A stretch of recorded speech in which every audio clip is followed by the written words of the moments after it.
The streets are talking.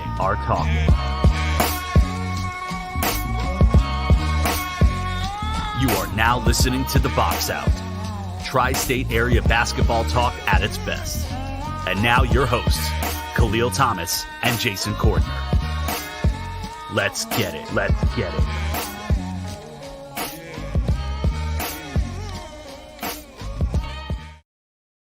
From NJ to BK and the world, this is The Box Out here on the Just Hoop Talk YouTube page. My name is Kahlil Thomas. Joining me in just a few moments will be Jason Cordner.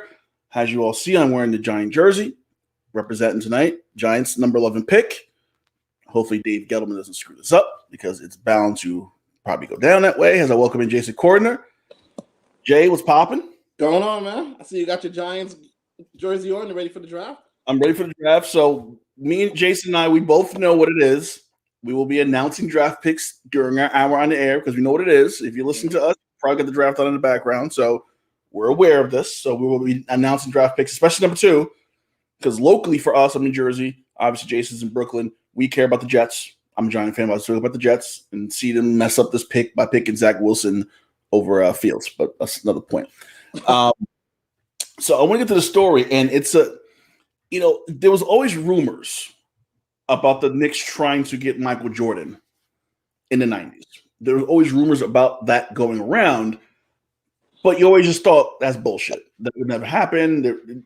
Like, how close were they really to getting Michael Jordan, the New York Knicks? Now, a great story from Anthony Oliveri of ESPN released yesterday is essentially an oral history of this secret attempt, he called it, to lure Michael Jordan from the Bulls.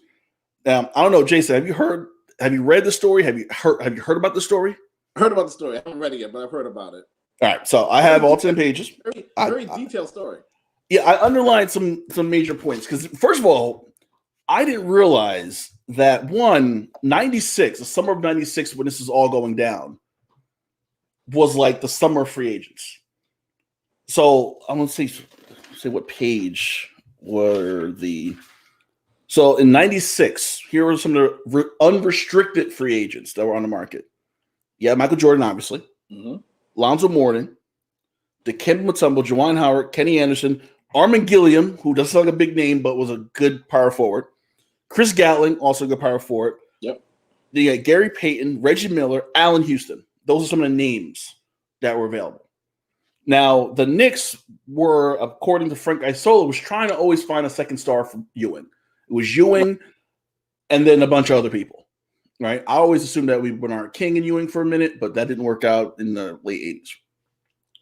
So the story pretty much went into how the Knicks, with their $9 million in salary cap space, was willing to make a deal for Jordan and bring him in as a free agent. Now, obviously, the story ends with Jordan signing a $30 million contract for 1 year with the Bulls. The Knicks was offering $9 million, but what I forgot and what maybe a lot of people don't remember is that Cablevision never really owned the Knicks at this point. They don't think they were like minority shareholders. Yep. ITT Corporation, who were like the hotel chain, they had majority stake in the Knicks and in the Garden and the Rangers. And apparently, to try to get the deal done, they were willing to pay Jordan all the cap space, $9 million, and then make him the face of ITT's hotels, which would have given him another $25 to $35 million a year, which is against NBA bylaws by far. They would get in trouble. But in the end, he signed with the Bulls.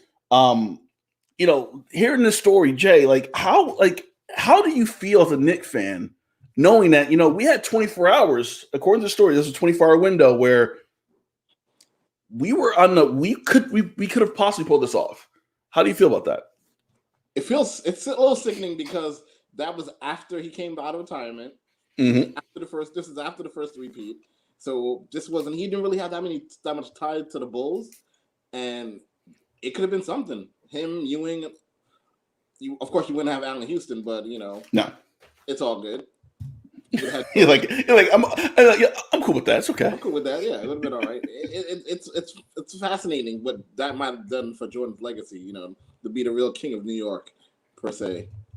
And he was, like, whenever he played the Knicks, and he said it in the article, they interviewed B.J. Armstrong. He said, we all, Jordan, myself, Pippen, Bill Wennington, we went to the Garden. We wanted to play the best game we played because, one, you're playing the Knicks, and they obviously hate each other, but also it's the Garden. Mm-hmm. It's where you want to be. So imagine Jordan when he played against us for 41 games a year at home at the Garden.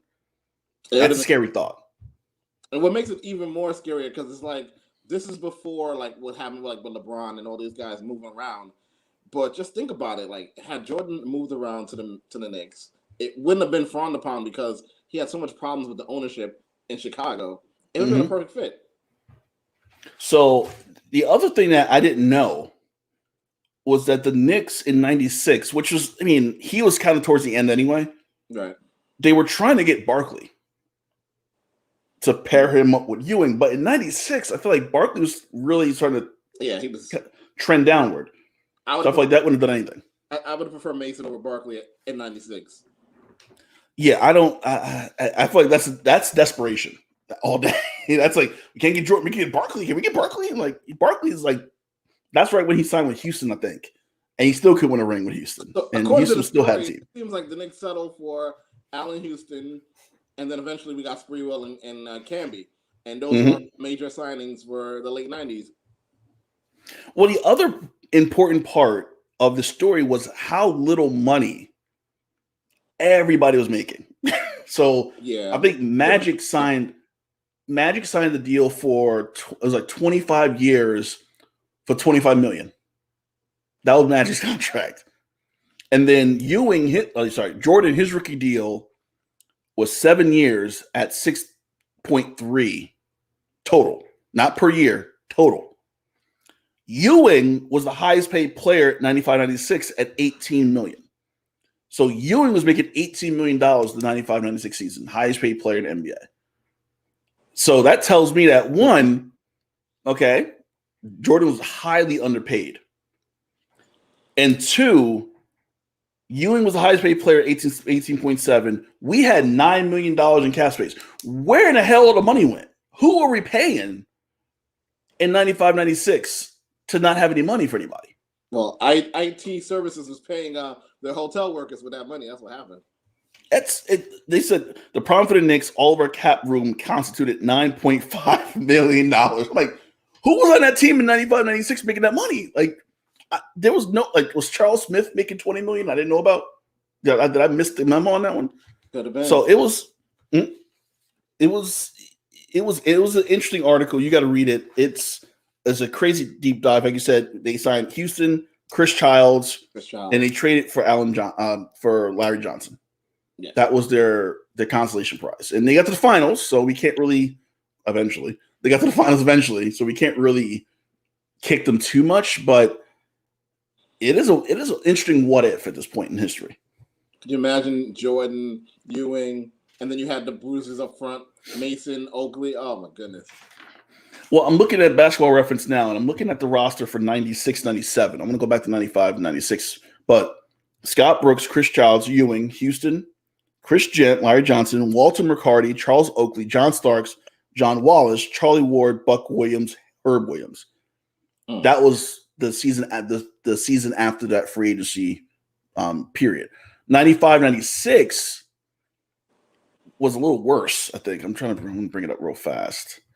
On that roster, it was Willie Anderson, Doug Christie, Hubert Davis, Patrick Ewing, Matt Fish, Ron Grandison, Gary Grant, Derek Harper, Brad Lohaus, Anthony Mason, Charles Oakley, J.R. Reed, Charles Smith, John Starks, Charlie Ward, Herb Williams, Monty Williams. So they said they essentially was trying to get cap space together for Jordan. So they end up trading Charles Smith. That freed up some money. But then you look at the rest of the roster. I'm like, where's the rest of the money? Like, what's going on? That salary cap must have been really low back then. And like, it was Brad Lohaus making $5 million? Like, I don't like. There's no one on this roster besides Ewing. Did they give Starks a big contract after the '94 finals? They did And I still to this day, like, you really gave that man that money after game 7? Like, I would you get a discount. I'm going to take some money off the top on that one because you don't deserve that money at all. But a very interesting what if in Knick history. Talking about Knick history, come to now. They lost. Winning streak ended to the hands of Phoenix Suns in a tough game, which I couldn't even get mad at. I couldn't even get mad that they lost. But then they beat Atlanta. So now 9 out of the last 10 they've won. They're in the 4th spot. Right now, playoffs started today. They would play Atlanta, I believe. Atlanta, yep. Is there a possibility, and I know what you're going to say, because I know who number 3 is. Can the Knicks bump to 3? Is that a possibility right now? If they were playing, and I think I told you this in the group chat, I think it's terrible that the NBA is making Eastern teams play West Coast teams, vice versa, this late in the season. Had they been playing predominantly Eastern Conference teams right now, I think the Knicks would get to 3.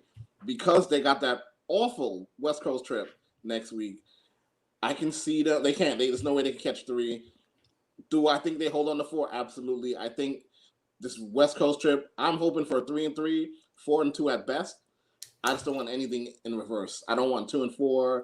I don't want anything like that. And that's the thing. You made that point. I'm glad you said that. I feel like this tail end of the season should be dedicated to your conference and or division games. Yep. Right. Keep it tight. Like I feel like these West Coast trips for the East Coast teams and vice versa. That's the first half. That's the first half thing. That's maybe right after the All-Star break. Give those guys some rest because you got to go across the country. Not right now. Like, we should not be playing the Lakers in the last week of the season because it doesn't mean anything. Like, why? I'm knocking my mic over. Like, why does it matter? Why does it matter to play the Lakers? I don't think it was well thought out, as we say about this whole NBA season. It wasn't really well thought out. Mm-hmm. But right now, they're about 3 games back of Milwaukee in the win column. You don't like Milwaukee. You made that very, very apparent. But, Milwaukee and Candace Parker made a point on Tuesday night, and she said that she thinks that people are sleeping on Milwaukee and that Milwaukee is better than what everyone is saying. If 3 plays 6 right now, it'll be Milwaukee against Miami right now, right? Mm-hmm. I will still take Miami. Oh, no, Miami. No, it'll be Milwaukee, Boston. Boston's 6 now. All right, they'll beat Boston. They'll beat Boston. But even with Boston, I feel like you don't know. We're going to talk about the whole playoff look at later on. But with Boston, you don't know what Boston you're going to get. You don't know if it's going to be, is it going to be Tatum and Brown taking the game over, Marcus Smart being that guy, or is it going to be Brown and or Tatum having a bad night and Marcus Smart threatening a referee? Like, you don't know what you're going to get from day to day. So that 3-6 is still kind of a toss-up because Milwaukee, just like Boston, you don't know what we're getting. True. So the only thing with Milwaukee is just down the stretch, that whole going to Giannis in the paint, it's not going to work in the playoff time. Mm-mm. Especially when teams figured it out. We're going to wall it off. You can't get inside. Like, we're not going to let you come inside. We're going to let you get inside, and we're going to stop you. I think that's what teams figured out last year. Now, it seems like they haven't learned their lesson because they do the same things they did last year. Yep. So I'm skeptical that Milwaukee kind of figured out, like, hey, we got to do something different, but they just can't. Or they won't. That's the other part too. Agreed. The only thing I'll say about the Knicks real quick, if it wasn't Thibodeau, I'll be worried about this West Coast trip. But I think Tibbs is going to hold it down and have them focus on the eye on the prize. So going down the stretch, do you think maybe, I know this probably isn't the way Tibbs goes, but do you see him resting some of these guys, especially Julius Randle, who's playing crazy minutes still? Absolutely not. I know. I was hoping for some positive reinforcement, but I knew the answer already. That's not who he is. I know. Damn. Speaking of the Knicks, there was an interesting conversation on the J. Will Zubin and Keyshawn Johnson morning show about something Stephen A. said. Now, obviously, we're going to play something Stephen A. said later on because Stephen A. is still fucking with Russell Westbrook. I don't know why, but he keep messing with him. I don't know why he keep messing with him. But Stephen A. Smith says something interesting about KD and Kyrie possibly regretting their decision going to Brooklyn. This is about a 3-minute clip, so everyone bear with us, but I think you have to hear both Jay Williams and Keyshawn Johnson's thoughts on it, because it's an interesting thought that maybe some people are thinking but not saying out loud. So here's Jay Williams and Keyshawn Johnson. I want to state for the record, whether they admit it or not, that if the New York Knicks are in the playoffs and the Brooklyn Nets don't win the chip, KD, Kevin Durant, and Kyrie Irving will regret the day they pass on becoming a New York Knick. The Knicks are having – actually, Tom Thibodeau, in my opinion, is the coach of the year, right? And I know people are going to say, well, how can you pick him over a guy like Monty Williams considering the way the Phoenix Suns were last year? But I think, Alan, you brought me to – we had a coming to Jesus kind of talk on this, and you were right. You said, look what the Knicks have to work with as far as talent. And CP3 has been a huge addition to what Phoenix has added. Stephen A. said he should be an MVP candidate. Stephen A. CP3. Yeah. CP3 or Julius Randle, both. Yeah. In the conversation. Maybe. In the conversation. But, I mean, they've had one of the best seasons in the entire league. I don't feel like if the Nets get to a world championship and they lose it, say they lose it 4 games to 3 or 4 games to 2, like that's a failure type of season. I don't understand the reasoning for that. Is it because the Knicks are relevant and they're actually trending in the right direction, that means they're a better situation than the Brooklyn Nets? I'm still going to take the Nets situation over what the Knicks are building currently right now. The Knicks still have to land a superstar. They're trending in that direction.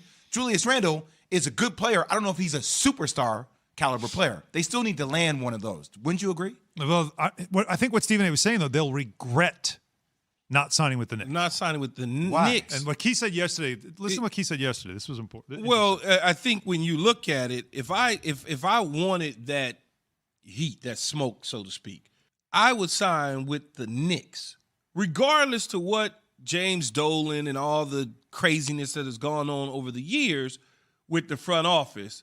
I would sign with the Knicks because I believe, as an outsider looking in, the Knicks organization is historically seen as something different than the Nets. So if I'm Kyrie and I'm Kevin Durant, I would rather play for the New York Knicks and lifting that organization to a whole nother level opposed to the Nets. The Nets, you're not going to get, it's like, okay, the Nets is, all right. Opposed to the Knicks. The Knicks are making the playoffs, and people in New York are going crazy. But see, and the Knicks, they getting ready to lose their damn mind. Oh my God, they get ready to win the championship. Yeah. No, they're going to make the playoffs. Calm down. That's and they're a going to big get deal. run out of the first round. Where the Nets is on their way to a championship, and the only people that are really diving in is a handful of Nets fans. That's all I'm saying. Oh. If I'm those two giants, I'm going to the pinnacle. If I'm So that's Keyshawn. And I listen, Keyshawn makes a valid point. Jay Williams makes a valid point. What do you think, Jay? First of all, Keyshawn, Mr. Number 1 first pick by the New York Jets back in the day. He knows his career would have been a little bit different if he's wearing that blue you're wearing. He knows had he played with the Giants, it would have looked a lot different in terms of recognition and love throughout the city. With all that being said, he's absolutely right. And I feel like, the Knicks are trending in the right way. But had those guys really wanted the smoke, they would have went to New York. They would have went to the Knicks. They would have been protected by the media. They've been protected by the fans. The same way everyone's clowning KD for the burner account. Had he been a Knick, you know what Nick Twitter would have done in his behalf? Oh, it would have been great. He would have been protected. He would have been like Eli Manning out here. No one can talk slander to Eli except for the Giants fans about the last couple of seasons. But other than that, he's Teflon Don. So I feel like in that case, they should have really bought the smoke and went to the Knicks. But I think if they let's say the Nets win the championship this year, that parade, it won't be first of all, it won't be in the city. It'll be in Brooklyn. So it won't be as big as had the Knicks one, where it's like you would have been beloved, Teflon, untouchable throughout the whole state. So I think, going to the Nets was the easy way because the Nets don't have that history. And we see it all season. Management's is not pushing back. I feel like the Knicks management would have said something. Dolan might have came out of his mouth and said something like, hey, you guys, most jobs only have 10 personal days or sick days. I feel like a lot of leeway to get in with the Nets is because it's the Nets. So I kind of agree with both of them. So right now, they're number one in the East. They're the favorite in the East. Let's just kind of put it out there. They're the favorite to go to the NBA Finals from the East. Do you think it's championship or bust for this team? Now, remember, you have this year and you probably got next year. After next year, everyone can opt out. Everyone can go their own separate ways. But this year, is it championship or bust for Brooklyn? I think so. I think, but if they didn't get Harden, it wouldn't have been. But because the addition of Harden and a couple of guys, and down the stretch, I think it's championship or bust. I think they're clearly the best team in the East, and the way the West is shaping out, neither one of us believe Utah's coming out. As good as Phoenix is, I don't think Phoenix is coming out. So although Barkley swears Utah can win a championship. Barkley said this last week. I'm like, Barkley's hungry. Like he needs some food or something. His blood sugar low because that came out of his mouth, and I was like, okay, cool. There's only one team we see coming out the West, and that's the Lakers. So I think of all the teams the Lakers will play, I think the Nets match up pretty well in terms of like the small ball versus big ball, big guys. It'll be a good, clash of styles. So I think that's the Nets is championship or bust. So, and you see it. I mean, the Nets are getting the national spotlight. Mm-hmm. But locally, New York, New Jersey, Connecticut, we'll include Connecticut, it's the Knicks. All right? It is what it is. It's the Nets. From being from New Jersey, I know what the Nets' real history is. Their real history is not in Brooklyn at Barclays. Their real history is about 25 minutes away from me at the Meadowlands or Brendan Byrne or Continental or Isa, whatever you want to call it. All right? The fact that they're good is good for the area. We feel, I feel good for them. Like, I'm not a Net fan, but I do feel good. Like, hey, a local team's doing well. But to see the Knicks at this point, especially with the team they have, we got to think about the teams the Knicks have. They shouldn't be this good. Nope. They should not be number 4 in the Eastern Conference. The Nets should be number 1 in the East based on what they did, what they picked up, what they figured out. Right? Put it this way, too. If they do meet up in the second round, I don't know if Kyrie or KD understand that those are all going to be Knicks home games. If it goes 7, that's 7 Knicks home games. There's going to be more Knicks fans at Barclays than there will be Nets fans. So I hope they're ready for that. Yeah, it's the Nets are expected to be this good. The Knicks were not expected to be this good. We were talking like, if they can get to 500. We was like playing game. Yeah. We get to 500. If we can get in the playing game, at least we're there. Mm-hmm. And if we get blown out, we're done. But at least we had something to look forward to when the season's over, right? Normal seasons with like 12 games left, you and I would be talking about, squash right now, not besides the Knicks. We wouldn't care. The fact that they're number 4 and that there's energy in an arena that, honestly, it's not packed.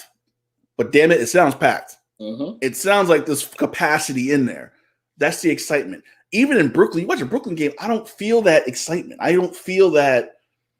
I don't feel that. I know Joe Keating's listening and watching. He's gonna freak out in about 10 seconds.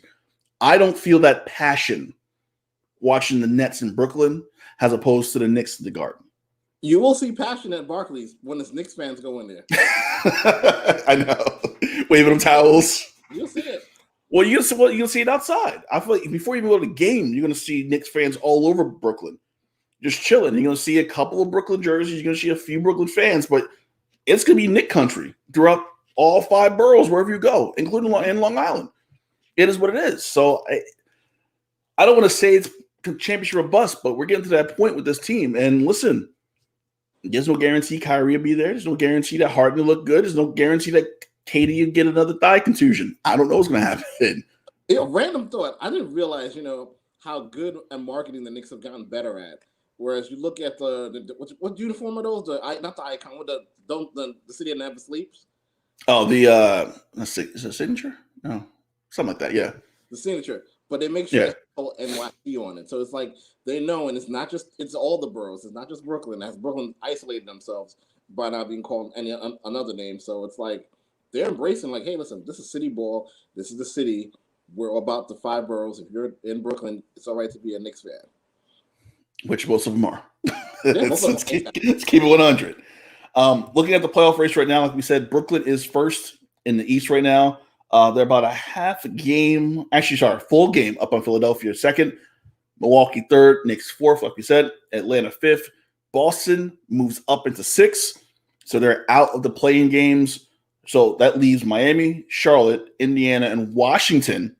Washington, the team that we need to look out for, in the 10th spot, who've kind of come on there 9-1 in their last 10 games. Russell Westbrook, Bradley Beal, Hachimura dunking over AD. That was nasty. I felt bad for AD for a hot second last night because it was disgusting.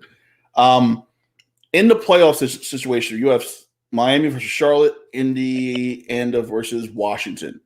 Who you got in those games as of right now? I'm going Miami and Washington.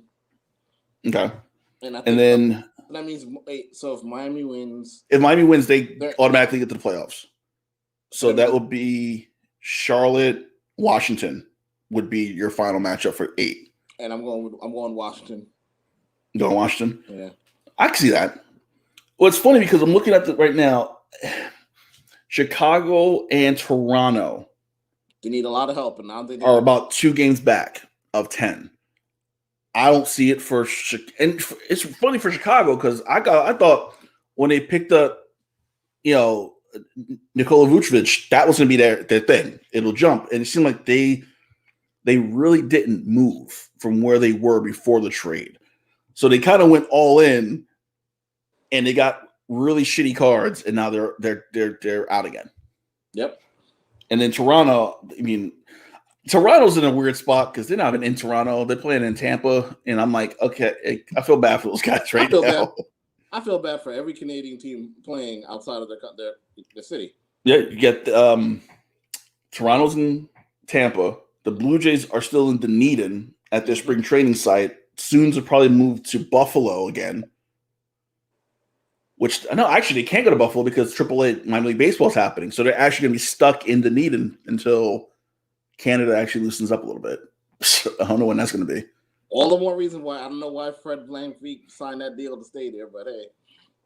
Yeah, listen, I'm in Toronto, bro. You in Tampa. Don't know what's going on in Tampa. Did they make the okay? So Trevor Lawrence finally got drafted number 1 overall. We're about 25 minutes into the show, and they just drafted Trevor Lawrence, Jacksonville. Well, like I can't it's something. I don't want to isolate the NFL draft. It's all drafts. It's just the sitting and the waiting. If you literally don't know who you're picking, I get taking the time off the clock, but I don't understand why you got to sit and wait to take 10 minutes. We know who you're picking. Everyone knew this guy was going number 1 like 2 years ago. Like Zach Wilson, we know the Jets are picking Zach Wilson. Just make the pick. The Jets are on the clock. Oh no, they're not. We got the pick right here. We're good to go. Doesn't he look like Zach Morris? Who, Zach Wilson? Yeah. Yeah, he does. And Joe Keating. Trevor Lawrence looked like Sunshine from Remember the Titans. Absolutely. From when I first saw him at Clemson. Say the same thing. Sunshine. All right, so we're gonna go to the Western Conference, which I think the West is pretty much done at this point. I think 1 through 10 done, and we're talking about 10 in a second because, we're talking about 11 because 11's in bad shape. Utah 1, Phoenix 2, Clippers 3, Denver 4, Lakers 5, Dallas 6. That's your 1 through 6. Your 7's Portland, 8 Memphis, 9 San Antonio, and your 10 is still Golden State. New Orleans 4 games back of Golden State. I think they're done. In the 7-8, who would you take? Portland or Memphis? Take Portland again. Yeah, and in 9-10. I think Steph he's about due for a playoff breakout performance. So that would be Memphis, Golden State to get the 8 seed. I'm assuming we'll take Golden State over that one, right? No, at that point I'll take Memphis. Oh, you'll take take Memphis over Golden State. Whoa, okay. Wow. I think Steph's good for 1, maybe 2, but not more than 1. I don't see him. Well, he's good for more than 1, but I don't see him doing back to back. And how are they going to do this with the play-in? This is the second game the next day or 2 days later? That I got to look up. Actually, I looked it up right now. Right now, though, from 6 to 10, it's about a 3-game difference in the win column. And then from 5 to 10, it's a 5-game difference for the Lakers. The Lakers, I still think, are going to fall to the play-in games. I have a feeling. I don't think they're playing their best basketball. I know what they're doing with LeBron, but I feel like at some point you got to bring him back. Guarantee you, LeBron's playing the game against the Knicks. Guarantee he's playing that game. Oh, you definitely know. You definitely know. I feel like that might be the game he comes back. And like I get it. LeBron's beat up. LeBron has a lot of mileage on those tires, and you wanna save them. But they don't look great. I'm sorry. Anthony Davis still doesn't look 100%. You're still depending on Kyle Kuzma. You're still depending on Caldwell Pope. You're still depending on these guys that are role players. And they had a good run. And all props to them, but you can't keep depending on these guys and just hold back and wait. Because the longer you wait, you're gonna start slipping, and they're not playing well the last couple days. They look terrible. Agreed. So the play-in tournament will begin Tuesday, May 18th, and conclude Friday, May 21st. So I'm assuming it would be a day in between. Yeah. Which makes sense. Give him a day off. I just can't see Memphis back-to-back years not making the playoffs when this playing situation kind of was, tailor-made for them in New Orleans. Well, speaking of New Orleans, can we talk about New Orleans with Zion Williamson? They have a good team, right? I still didn't agree with the Drew Holiday trade to Milwaukee. I thought that was a silly trade, but whatever, right? You got Eric Bledsoe, who is a downgrade from Drew Holiday, but is still Eric Bledsoe. And they're 11, and they're done. I'm sorry to say this. I know we still got a few games left. New Orleans is done. They're not making the playoffs. And their coach is Stan Van Gundy, who seems to keep failing upward every single job he gets. Last job he had, he was president and head coach of the Detroit Pistons. Before that, he was with Orlando and pretty much ran Dwight Howard out of Orlando. And he's just not a successful coach. Is Stan Van Gundy the worst coach? I don't want to say in history because there have been some really shitty coaches. But is Stan Van Gundy the worst coach in the NBA currently right now? Ooh. Top 5, definitely top 5. I would say this, since it is the NFL draft, and we're talking football in between. I want to say Tibbs reminds me of Tom Coughlin. At least when he got back to the Giants, he adapted his style a little bit and wasn't so hard on the players.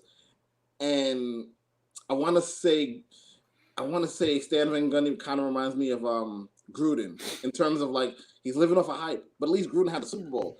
Stan Van Gundy helped the Miami Heat get to the finals, but we all know Riley had to come in and save that situation. And I feel like, Stan Van Gundy got Orlando to the finals, but that's it. That's 11 years ago. So he's living off a bad reputation. Like you said, he keeps failing up. He was terrible in Detroit. He's not the coach. He's not the voice they need in New Orleans. So I hope they make a move because they got too many talent. That New Orleans should be a top 7 team in the West with all that talent alone. According to Joe Keating, Van Even Gundy. Better. Yes. No. It's close. It's close to Gase. So here's their roster, right? Now, mind you, this is not like a championship roster by any means. This is a play-in game roster, at least, right? Steven Adams, Nicole Alexander-Walker, who I think is going to be a good player in the league, Lonzo Ball, who looked really good this year, Eric Bledsoe, like you mentioned, Waylon Gabriel, Josh Hart, Jackson Hayes, who I think if he's put in the right spot where don't just rebound, block shots, and get putbacks. Just pretty much do what Mitchell Robinson does in New York, and you have a good career. Willie Hernangomez, who's a bum. Brandon Ingram, right? Owandu, James Johnson, Kira Lewis, Naj Marshall, James Dunley, and of course Zion Williamson. This is not a bad team, right? The bench is a little weak. The bench needs a little bit of work. But if you look at this team as a whole, in the aggregate, you have a good team. Defensively, they look lost. When they gave up that lead to the Knicks a couple weeks ago, they looked like, and he's like, that's the exact defense we called. I'm like, well, that's your exact defense you called. my dude, that didn't work. You need to do something different. And then I think he called out his team this week for not playing enough defense. So now we're at the point where he's doing what he did in Orlando and calling guys out, which is not going to endear you to your players, especially a guy like Zion Williamson, who they want to keep long term. I just feel like Stan Van Gundy is just he's digging himself a hole. He was a good TV guy. Probably should say it on TV, but I give him 2 months midway next year. You definitely. I give him 10 games before he's fired again. Now, and that's being really generous. Speaking of television, can you see his brother coming in and coaching him? Because I can. Does Jeff really want to coach anymore? I think he does. I think he still. Is it still in him? I think he still does. I mean, I would normally say Mark Jackson, but I'm convinced he's blackballed out the league. Yeah, he's done. I feel like Jeff. The Houston job this offseason was probably his last gasp. He's like, if I don't get this job, I'm done. I'm just gonna keep doing what I'm doing with Mark Jackson on TV. Well, it kind of saved him a headache. Well, I mean, when guys just go to clubs in Miami and get fined $50,000, but side point. Jets, they draft Zach Wilson, the quarterback out of BYU. So the Jets have another new quarterback in their history. God bless Jet fans. Enjoy. I don't know. I'm scared about the Giants now. Now I'm thinking about the Giants at this point. Has Mr. Styles P on the chat, give me Waddle, Parsons, Smith, or Slater. G-Ben better not fumble this. So I'm afraid for later on tonight when I'm having a beer, even though I'm fasting. I'm breaking my fast just to have a beer when they draft because I'm nervous. The other thing I want to talk about, and we talked about Washington earlier, the Wizards have looked really, really good, and they look a lot better than they probably should look. But they do have Bradley Beal, and more importantly, they have Russell Westbrook. Now, Russell Westbrook, for some reason, keeps getting picked with by Stephen A. Smith. I don't know why. I don't understand why. Sorry. Zach Wilson looks like Matt Gates. I don't know if it's a good thing or a bad thing for Jet fans, but there you go. Matt Gates is your new quarterback. So Stephen A. Smith keeps messing with Russell Westbrook. And Russell Westbrook, to his credit, is not taking a bait, but Stephen A. just could not help himself again. Here's what he said on First Take about Russell Westbrook. Russell Westbrook is one of the greatest talents this game has ever seen. He is unquestionably the most athletic point guard the game has ever seen. He has 175 career triple-doubles. He is 6 shy of the all-time record by Oscar Robertson, who had 181 career triple-doubles in his career. Russell Westbrook is going into the Hall of Fame one day. By the way, I'm out here in California, Max, Molly, Kendrick Perkins, and I'm driving in Sherman Oaks, and I'm driving towards Burbank, wherever the hell it was, and there's Russell Westbrook car dealerships all down the avenue. He's a businessman. He's a model citizen. He's an incredible role model, family man. All of that stuff is fine. He's not one thing, and that's an NBA champion. Yes, he is a champion at life. He's not an NBA champion. Now we have to sit up there and analyze this. When Russell Westbrook says what he says, it's to be appreciated from the standpoint that if you have a franchise, you should want Russell Westbrook on your squad. Because Russell Westbrook does not cheat the game, and he is going to give it to you every night. All of those things are true. What Russell Westbrook is missing is that with greatness comes great responsibility. And that's being in pursuit of a championship, as opposed to saying, this is what I'm doing. The hell with the results. It is what it is. Because I'm still a winner in life. Whoa. Nobody said anything about that. And when your career is over, we will celebrate your greatness. But we celebrate you even more if you were a champion.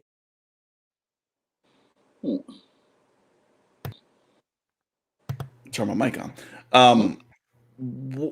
Why does Stephen A. keep fucking with Russell Westbrook? I don't know. I don't get it. You know why? Honestly, it's because he's not talking back. He's not talking back. That's why. And this whole idea, everyone has to win a ring. That's all BS. He doesn't. That's not. It may not be in his cards now. It might happen down the line. But celebrate the man for the talent that he is. He's a walking triple double. he's probably going to go down having the most triple doubles ever in the league. So it is what it is. Yeah, I don't know why when people don't clap back, people like just keep messing with you. Like, obviously, he doesn't care about you. Obviously, he doesn't care about his legacy. He doesn't care about championships. Let him live, right? It's over. It's done. It's just let it go.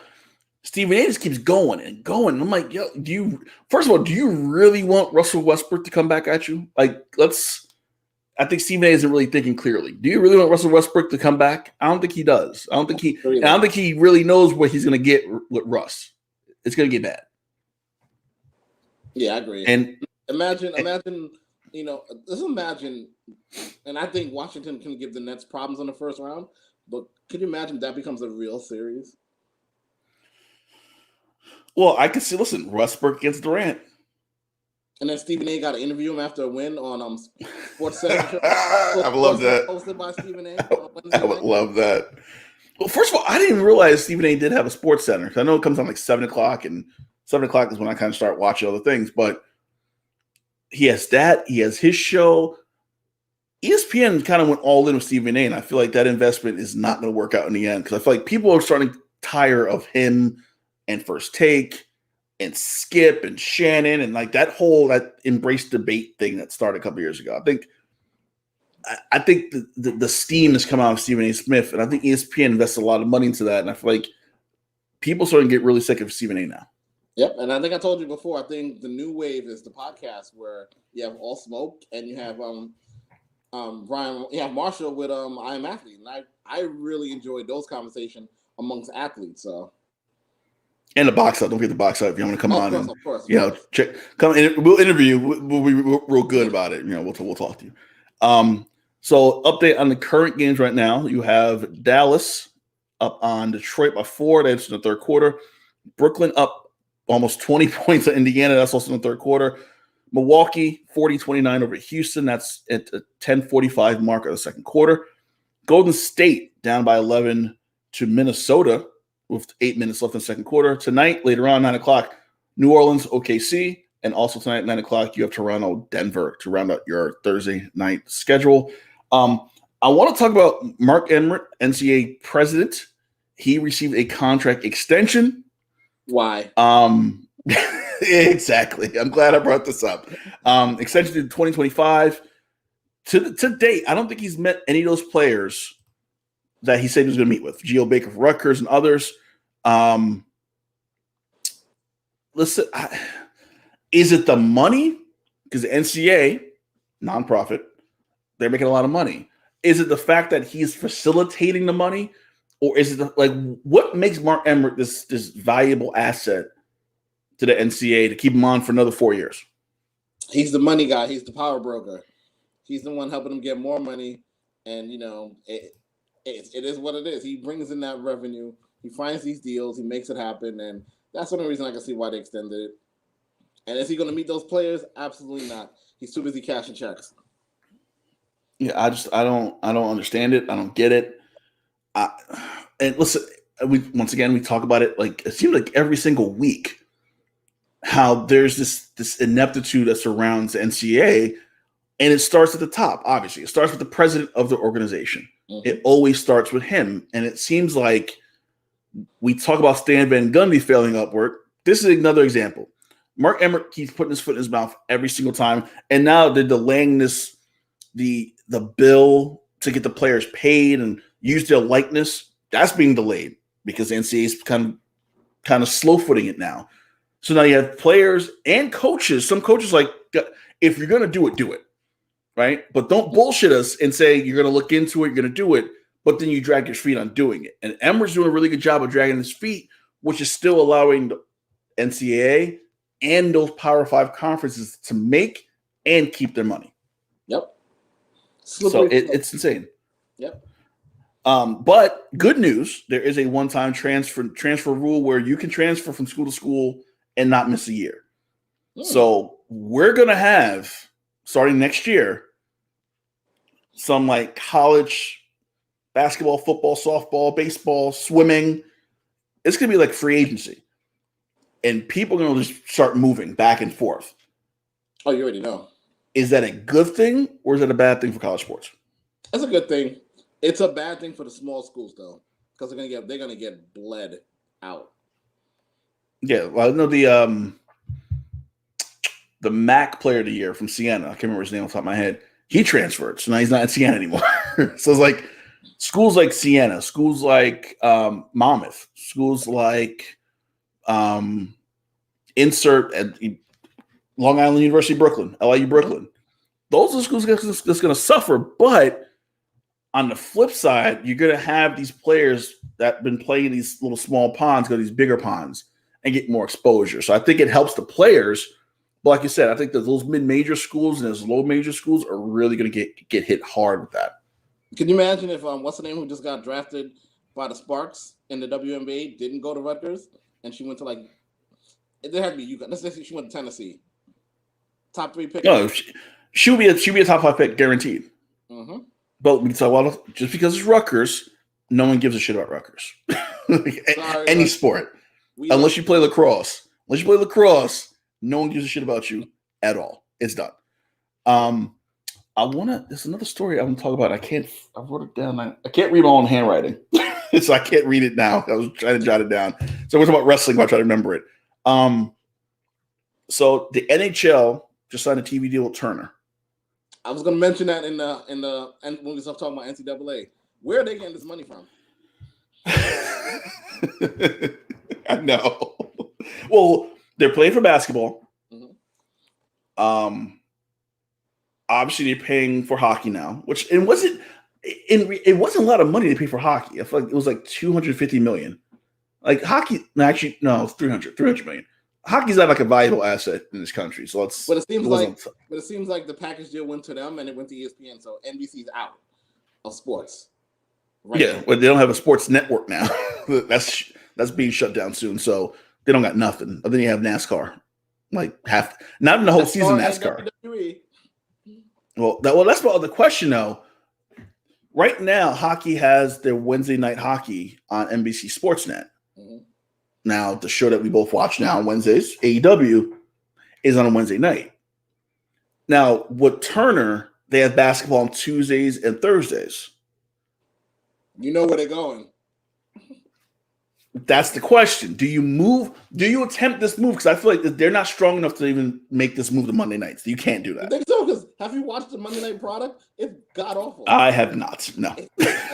It's really bad. It's like really bad. I mean, they went under 1 million last night, but to make an excuse, mm-hmm. Joe Biden had the speech last night. Yeah. So people are watching Joe Biden. I turned it on.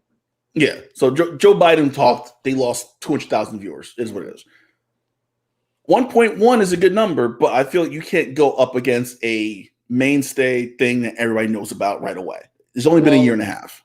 If you do this TV deal, if everything goes through and hockey does move to Wednesday, and you say you're doing this with November time, I think by then they could be ready for to go head to head with Raw. Because the only other night is Monday or Friday. You don't want to do Friday because Friday's the better WWE product. Yeah, and it's on regular TV. Right. Yeah. But I mean, I'm under the impression, and I know Tony Khan mentioned this, that they're staying on Wednesdays. I feel like TNT might try to go like, we're not gonna go to Wednesday night, let's do Monday night. Because they have a good thing going with AEW getting 1 million. I don't think hockey does 1 million on NBC Sportsnet. I gotta look at the numbers. I'm pretty sure they don't hit 1 million. If they do, it's barely. But I think hockey would the presentation that TNT is going to give them, as well as ESPN, that might draw more people in. Yeah, Yeah. Oh, I know Barkley likes hockey, so you can see Barkley on some TNT broadcast most likely. some cross promotions going on.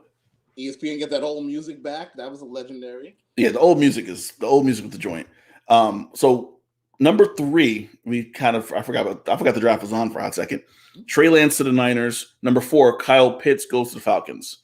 So Kyle Pitts, the tight end who they're saying is like generational talent, is going to the Falcons, who are trying to trade Julio Jones, which I'm like, why would you do that? But that's them. I'm looking at he's really Trey Lance is Kyle Pitts is really good. Trey Lance, I don't know much about. He's a. Well, I like how you can set him up outside, inside. Mm-hmm. Well, I mean, if you keep Julio, you got Pitts. You got Riddle. You throw in an outside threat. You maybe keep him inside. I think you have a really good offense with Matt Ryan, who doesn't have a lot of time left on his clock to begin with. So you got to kind of speed up this process with him because Matt Ryan might have 2-3 years maybe left. Yeah, possibly. All right, enough football. See, this is where we're gonna get sidetracked right here. Right? It's gonna turn into like NFL Live on the show all of a sudden. But I'm gonna end the show here because I know we're both watching the draft. I know our viewers are watching the draft. I got to go have a beer and get into my Zen. Number 12, we're almost there. My Zen zone here. Podcast will be out tomorrow. I've been really slack with the podcast because life has been busy on Fridays with school stuff. So Friday tomorrow, I promise you will have a podcast of this show audio only on our Apple, Spotify, and also on the Just Hoop Talk podcast as well. We're gonna put that together as well. Jason and I also have big things coming for our podcast network that we're kind of creating from scratch that we have from before. So we're kind of working on that. Different shows. We have some, football, wrestling, a whole wrestling podcast instead of 5 minutes. We'll put that together. So hopefully get that done for the fall. So a lot of big things happening, not just with us, but also here on the Just Hoop Talk YouTube channel. I know Justin was on last night talking about the playoff previews and stuff like that. So it's going to be interesting. I'm curious to see what happens with the Knicks, and I know you don't think they can, but I really think they can catch Milwaukee. I gotta see because those games they played in the West Coast. The good thing is those teams that the Knicks do play, the Clippers, the Suns, the Lakers. What's up for the Lakers? They don't have much to play for, so they might peel it back a little bit. Yeah, and if they do that, and Milwaukee plays like Milwaukee, you get bumped up. Which I know you're like, yeah, they're gonna play in Milwaukee. It's okay. They're done.